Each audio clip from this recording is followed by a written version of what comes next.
सावित्रीबाई फुलेंचं एक माझ्या हाताने म्हणजे आज रविवारी आज 8 दिवस मी त्यांच्या जन्मभूमीमध्ये होते.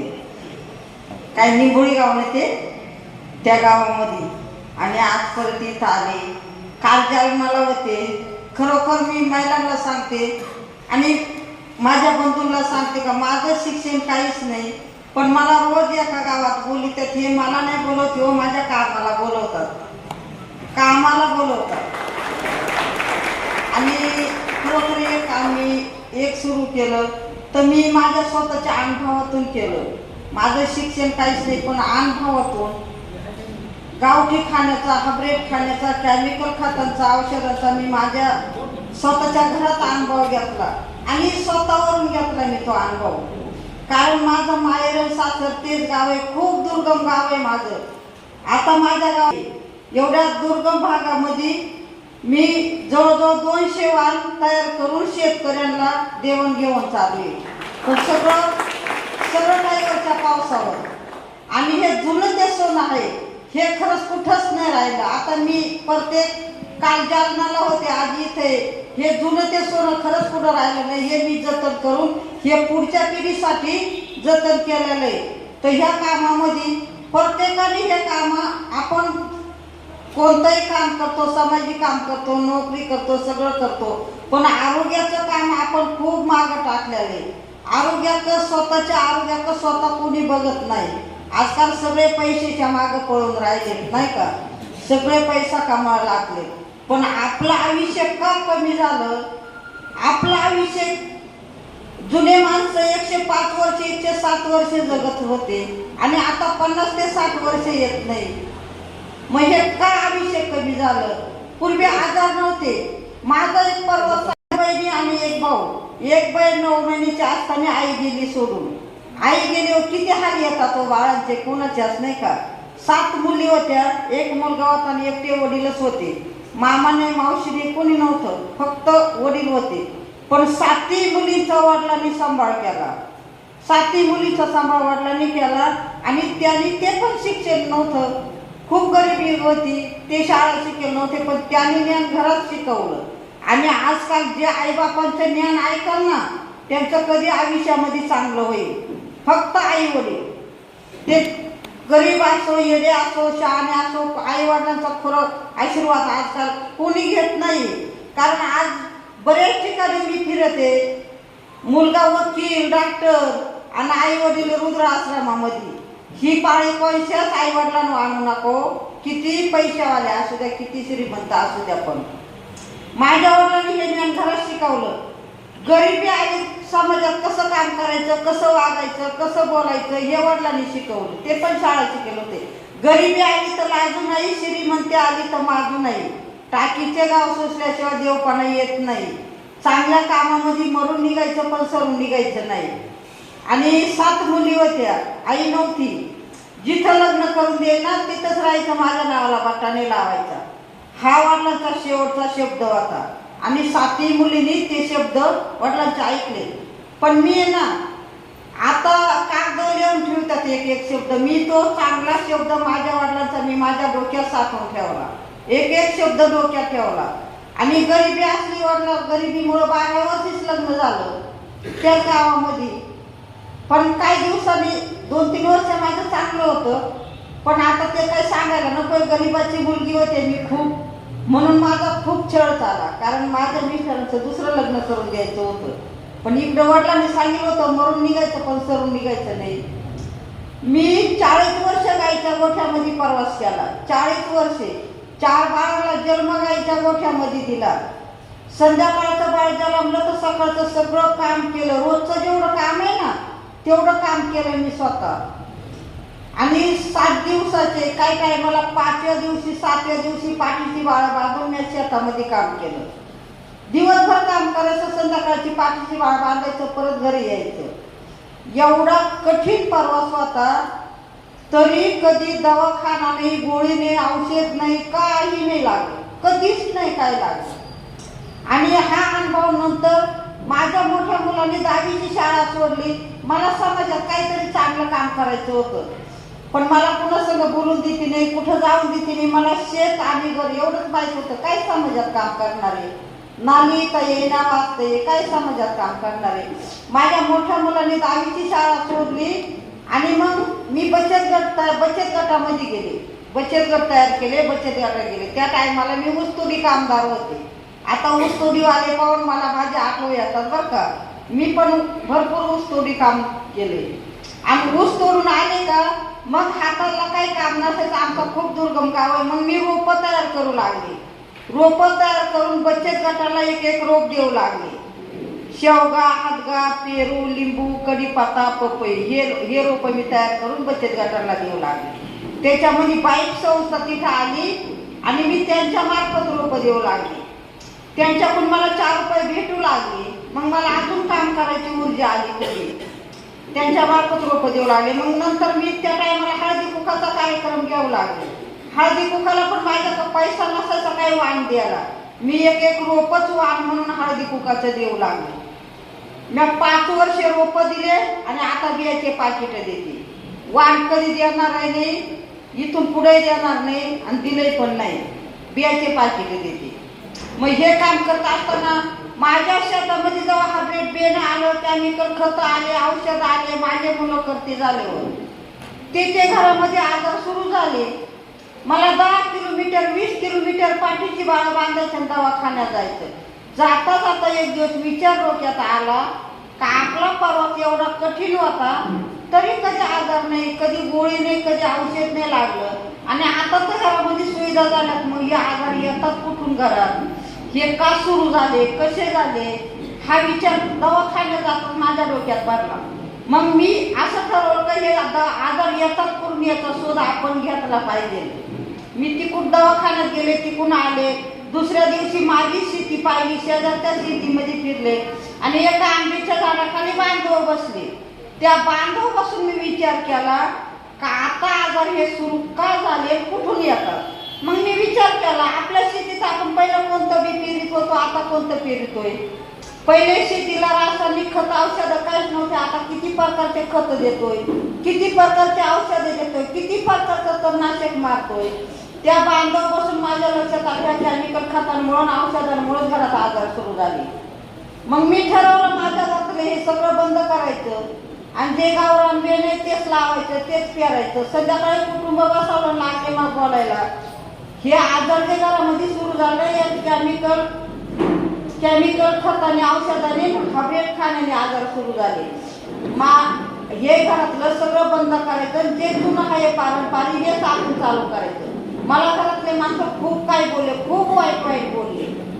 मला त्याचा खूप राग आला. तुला का वेळ लागलं का, तुला कोणी सांगितलं, कोणी शिकवलं, लय वाईट बोलले. मी एक शब्द वापरला, आजपासून मी घरात काही बघणार नाही, सगळं काही तुम्ही बघायचं. 8 दिवस मी गप्प बसले, पण 4 दिवसाच्या आत माझा एक नातू आजारी झाला. त्याच्याकडे मी दुर्लक्ष केलं, बघितलंच नाही. त्याच्या आई वडिलांनी तिथं 2 दिवस त्याला अकोलं गाव आहे तिथं अकोल्यात 5 दिवस ऍडमिट, संगमनेरला 4 दिवस. मी बघायला नाही गेले, मी संगमनेरला गेले. त्याची जगाची सुद्धा शक्यता नव्हती त्या बाळाची.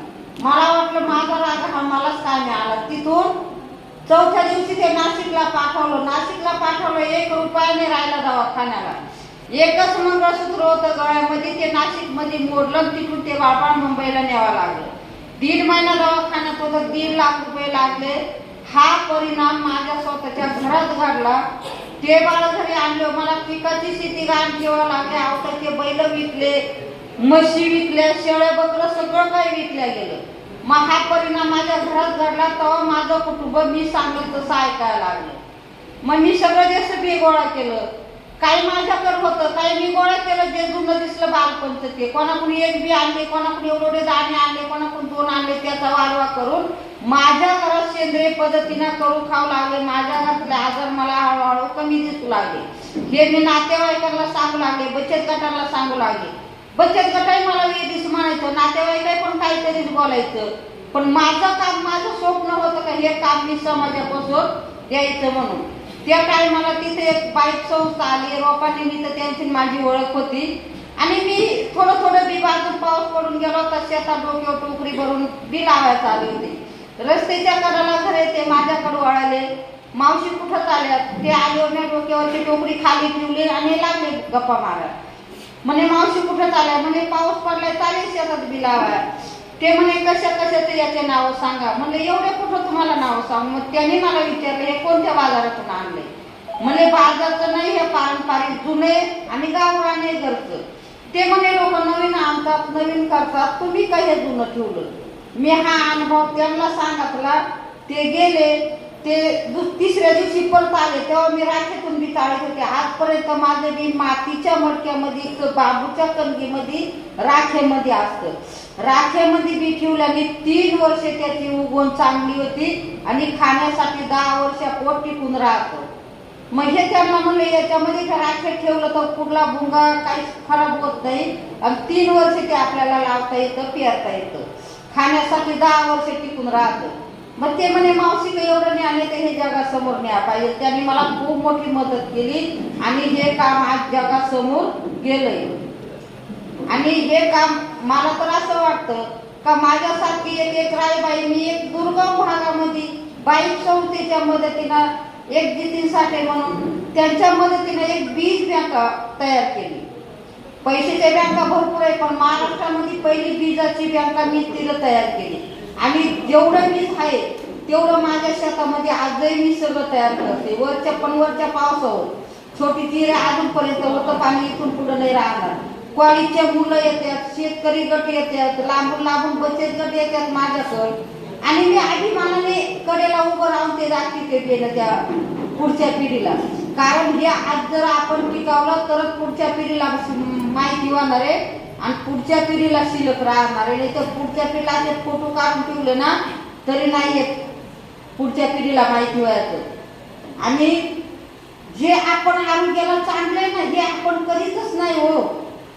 आपली स्थिती आणि आपली माती आपण वाचवली पाहिजे इथून पुढं. ही माझी शेतकऱ्याला कळकळीची विनंती आहे. ही काळी माती आपली सगळी अन्न देती माती आहे सगळ्यांची. पैसा किती असला तर पैसा कोणी खाऊ शकत नाही पण माती चांगली तर अन्न चांगलं तर आज आपण चांगले. आपण आज चांगलं असलं तरच आपली पुढची पिढी चांगली घडणार आहे. आणि हे काम ह्या पुढच्या पिढीसाठी तुम्ही आम्ही जतन करून ठेवलं पाहिजे आणि पुढच्या पिढीसाठी ही माती वाचवली पाहिजे. आपण या मातीवर किती विषारी औषधे देतोय. अहो एवढलं गवत असलं तर नाशकाने जिवंत गवत मरतय ना. मग त्या मातीचा जिवंत आहे ना, ती माती ती जिवंत आहे म्हणूनच आपल्याला अन्न खायला भेटते. माती संपली तर काहीच नाही भेटणार. मग मी एक परत विचारते तुम्हाला, आपण आजारी जातो कुठंतरी मोठ्या एखाद्या हॉस्पिटलमध्ये ऍडमिट होतो नाही का, आणि ही माती जर संपली तर हिला कोण डॉक्टर कोण वैद्य आणणार आहे आपण? आणि कोणी आणि का हो बाबा, वैद्य भेटेल का मातीला? कोणी नाही भेटणार. हे मुख्यमंत्र्यांनी नाही मला अजून उत्तर दिले. मग हिचा आरोग्य कोणी जपायचं? कोणी आपणच जपलं पाहिजे ना. आणि हे माती जर आपण जपली, आता इथं मी आयातानी बघत आले सगळा ऊस आहे. ऊसाने आपली भूक भागेल का? किती दिवस ऊसाच्या भाकरी खाणार? किती दिवस चहा पिणार? मग आपलं जे खाद्य आहे मूळ खाद्य हे पिकवलं पाहिजे आपण. काय आहे आपलं? ज्वारी आहे, बाजरी आहे, नाचणी आहे, वरई आहे, भात आहे, तूर आहे, मठ आहे, मूग आहे नाही का, उडीद आहे. हे पिकवतो का आपण? ज्वारी आहे इथे, ज्वारी दिसली मला, बाकी पिकं नाहीये. मग हे आपण जे आपले मूळ पिकवत आहे ना हे केले पाहिजे. ते गावरान पाहिजे. गावरान पीक आहे स्वतःच्या ताकदीवर येतंय. ते नुसतं मातीवर टाकलं तरी स्वतःच्या ताकदीवर नुसतं हवेवर येतं. तसं हा ब्रेड वाण अजिबात येऊ शकत नाही. त्याला खत औषध दिल्याशिवाय ते येत नाही. खत औषध आपण लागलं तेवढं देतो आणि त्याला ना बाजारभाव भेटला तर शेतकरी कर्जबाजारी होतो. मग कर्जबाजारी झालं एखादा आत्महत्या करतो नाही का. आपण जर आपली 10 क्विंटल ज्वारी पिकली नाही विकता आली, ती 4 वर्ष आपल्याला घरात साठवून ठेवता येईल. तसं हे बाकीचं नाही ठेवता येणार नाही का भाजीपाला. मग आपण काय खायचं काय नाही खायचं. मी तर म्हणते प्रत्येकाच्या दारात किचन गार्डन पाहिजे, प्रत्येकाच्या शेतात परसबाग पाहिजे आणि आपल्या बाळाच्या डब्याला ती विष मुक्तच भाजी आली पाहिजे, तर आपली पुढची पिढी चांगली घडणार आहे. आणि हे प्रत्येक शेतकऱ्याच्या दारात एक एक गावठी गाई, गावरान गाई पाहिजे. कारण गावरान गाय ती लक्ष्मी आहे, तिच्या शेणात लक्ष्मी आहे, तिच्या गोमतीरामध्ये सरस्वती आहे. तुम्ही मी म्हणत नाही का तुम्ही दुधासाठी आता भरपूर गाई पाळतात, 20 लिटर 25 लिटर, पण भरे का एक तांब्याभर का दूध देणं 1 लिटर, पण एक गावरान गाई प्रत्येक शेतकरी जपला पाहिजे. माती वाचवली पाहिजे, निसर्ग जपला पाहिजे. आणि मी तर कधी शाळेची पायरी नाही येणले, पण आता रोज एका कॉलेजवर जाते, बरोबर आहे. पण मी सुद्धा या शिक्षण विद्यार्थ्यांना सांगते, तुम्ही शिका, तुम्ही कोणतंही शिक्षण घ्या, कितीही शिका, पण तुम्ही नुसतं पुस्तकी ज्ञान नको घेऊ, तुम्ही या मातीचं सुद्धा ज्ञान घ्या, तुम्ही निसर्गाचं सुद्धा ज्ञान घ्या आणि मग शाळा शिका. कारण आपल्याला मातीचं ज्ञान पाहिजे, आपल्याला निसर्गाचं ज्ञान पाहिजे. निसर्गाशिवाय पर्याय नाही. आपण काही केलं तरी आपल्याला निसर्ग पाहिजे. याच्यासाठी आपण झाडं लावले पाहिजे, झाडं वाचवले पाहिजे. माझ्या घरामध्ये माझं निकाल डोंगरावर गाव आहे आणि मी 12 वर्ष एका झोपडीत काम केलं, 12 वर्ष एका झोपडीत काम केलं. असे कॉलेजचे मुलं आल्यावर लाईट नसायची, सगळं अंधार होऊन जायचं. मला खूप कमीपणा आला या कामाचा. आणि पुण्यामध्ये आले एक असंच काम पुरस्कारानिमित्त, तिथं मी खरोखर माझं बोलले. कारण आज मी समाजासाठी पाण्याची सोय मागते ना, पण आजकाल आताची जग जे आहे, पुढाऱ्या का पुढारी ओळखतो, पैसा का पैसा ओळखतो. मी खूप गरीब घरातली व्यक्ती आहे, माझ्याकडे मला पाण्याची सुद्धा सोय करून देत नाही कोणी. पण चंद्रकांत दादा पाटलांनी एका झोपडीत काम करत होते आणि हे काम मी सोडून देणार होते, कारण माझ्याकडे पैसा नाही म्हणले. मी शेड तरी बांधला असतं आणि काम तर समाजासाठी सुरू केले. त्यांनी खरोखर 1 महिन्यामध्ये मला म्हणे, ताई हे काम सोडू नका, हे जगाच्या आरोग्याचे, मी एक घर आणि एक बीज बँका बांधतो. म्हणले मला नको घर बांधून देऊ, पण माझ्या आलेल्या विद्यार्थ्यांना आणि आलेल्या पाहुण्यांना मला खूप मोठं घर बांधून दिले. त्याच्यामध्ये आता किती मुलं येतात, किती विद्यार्थी येतात, बसतात. आता BS आगरीची मुलं येतात, आयुर्वेदिक डॉक्टर पण येऊ लागले. आणि मला पहिला विरुद्ध घरातून, दुसरा कंपनीवाल्यांकडून, दुकानावाल्यांकडून, कृषी सेवकाकडून. अहो कृषी सेवक म्हणजे काय करायचं ऐकतात, ते केव्हा शिकलेले. आपण शिकलोय, आपण संशोधन केलंय, आपल्या डिग्र्या झाल्या. मी म्हणले कधी ना कधी तुमच्या डिग्र्या इकडंच वळावं लागतील, आज नका माझं ऐकलं. आणि आता मोठमोठ्या कुलगुरू मला बोलितात, मोठमोठ्या कृषी केंद्रावर बोलितात मला. आणि काल कृषी केंद्रावरच होते जालनामध्ये, मोठमोठ्या कुलगुरू बोलतात. आणि आता हे सुद्धा प्रत्येक विद्यापीठाने हे सुद्धा घेतलं पाहिजे, गावरान बेणं पहिलं विद्यापीठामध्ये तयार झालं पाहिजे आणि मग तिथून शेतकऱ्यांकडे गेलं पाहिजे. कारण शेतकऱ्यांकडे आता शिल्लक काहीच नाही. याच्यासाठी माझ्याकडे आता भरपूर विद्यापीठचे लोक येतात आणि भरपूर बिन येतात, पण मी फक्त खाण्यात लावण्यापुरतं देते, खाण्याला माझ्याकडे नाहीये. भरपूर लोक येतात, भरपूर नेतात. मग मला ते घर बांधून दिलं, तर एक बहीण म्हणून भेट दिली. मी प्रत्येक रक्षाबंधनला बियेच्या लाख्या बनवते आणि माझ्या कुटुंबातही बियेच्या लाख्यात. आणि चंद्रकांत दादा पाटलांनी एक बहिणीचं नातं लावले, प्रत्येक रक्षाबंधनला मी बियेच्याच लाख्या त्यांना पाठवून देते. ह्या वर्षी बांधायला गेले होते पुण्यामध्ये, त्या बियाच्या लाखीचं असं वैशिष्ट्य आहे, मी म्हणते मुलींनी सुद्धा त्या बियाच्या लाख्या बनवायच्या. आपल्या भावाला आपण 500 रुपयाची लाखी बांधली तर कुठंतरी फेकूनच देतो ना. मग ते 4-5 बियाची लाखी बनवायची, ती भावाला बांधायची, ती लाखी हातात ठेवायची, तर ठेवायची, ते बी परत कुठंतरी मातीत लावायचं. त्या बियाचा आयुष्य वाढेल, तसं लाखी बांधणारचं सुद्धा आयुष्य वाढेल. त्या बियाचा वेळ वाढेल, तसा लाखी बांधणारचा सुद्धा वेळ वाढेल.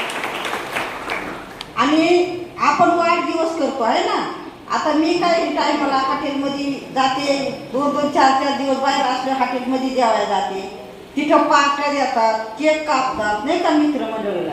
मला तर त्या पार्ट्या अजिबात आवडती नाही.